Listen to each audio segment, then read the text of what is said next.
Honestly, I don't have that many lowlights. It's the O line there. It wasn't like play after play there was a blow up, but they were outmanned, and maybe some of that is just offensive play calling that you can't go with that sort of cutback counter every single play. They tried a screen or two. Casey really does that well. He's got the poise in the pocket to make that screen work, to give it some time. So they can be creative enough, and with Whipple up in the box, maybe it's a little bit different from him. Maybe he sees things differently. I thought the play calling was okay. They tried to run the ball, with a lead, trying to run the clock. I think they took the right approach. If they had started throwing the ball and throwing incomplete passes, and we could be in a completely different situation there, with the wind being a factor as well. I think it was a smartly called game. Yeah, just outplayed our offensive line to their defensive line. I think our defensive line manned up against Wisconsin most of the time. They weren't, blown back a lot. We had tackles for loss. We were in his face. There were a couple of chances where if we had just gotten a hand on his foot or his ankle, he would have gone down for a loss.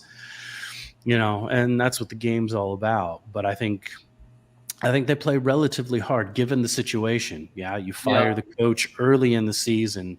Nobody thinks you have a chance. The national media has signed off on you. No one really cares. They continue to play with pride. I think it's tough. And honestly, I don't see the quit that you might have seen 3 years ago or 6 years ago, that really could have turned into, a blowout if Wisconsin had, really gotten some momentum at the end of the second quarter. And then with the way that they played well at the beginning of the third, that could have just been the turning of the tide there. And, you have no chance, but, like when they were in it. Every time we play a good team with Pelini, we'd go down a couple scores and then you knew it was over. He'd start freaking out on the sideline. Jeffrey, the comment I'm showing, you were talking about this throughout the game, the snaps being off. Yeah, well, and I'm going to be more critical than Joseph. The offensive line to me was just, now I know that we miss Narelli, who is our guard, our best offensive lineman probably at the start of the season, because he was forced out because of substances or whatever it was. I forget, because he's a big guard. Noradin Narelli, he's like 330.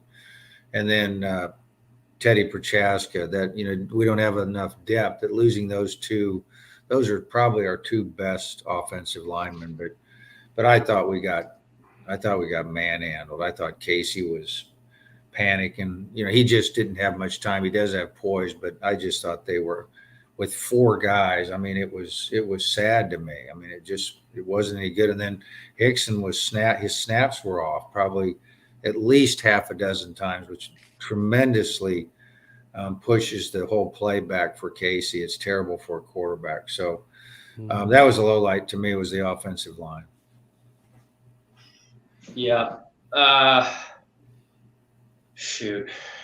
Yeah. Low lights for me, I think, trying to not do the same each week because I don't want to talk about the same stuff. But again, when I'm watching any team we played this year, really, if you look in the schedule, everybody we played, there hasn't been a single team where you can watch our offensive line or our defensive line and say, wow, we are better than them.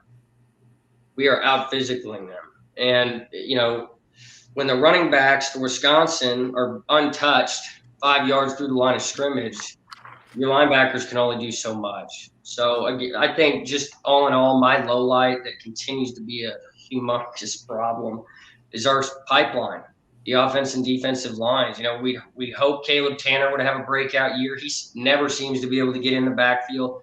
And Wisconsin, you guys are right. With 4 down linemen, they're getting in with ease. We can't do it when we blitz. We have 6 coming, 4 down linemen and 2 linebackers. And it makes you wonder, what are they watching film? Are they making adjustments in practice? Are they working on this stuff? Are they doing ones versus ones? Because we have plenty of talent. And people, I get frustrated when you see, some different sports pundits or analysts will talk about Nebraska can't recruit. No one wants to go to Nebraska. That's BS. We out recruit everybody in the Big Ten West, including Wisconsin. So I got to figure out what the heck is going on with our line of scrimmage, because a lot of those guys are 4-star recruits, and that's just what continues to amaze me. That's the low light. Even though it was a close game, we played hard. First half was solid. The pipeline's what killed us and lost us the game, I think.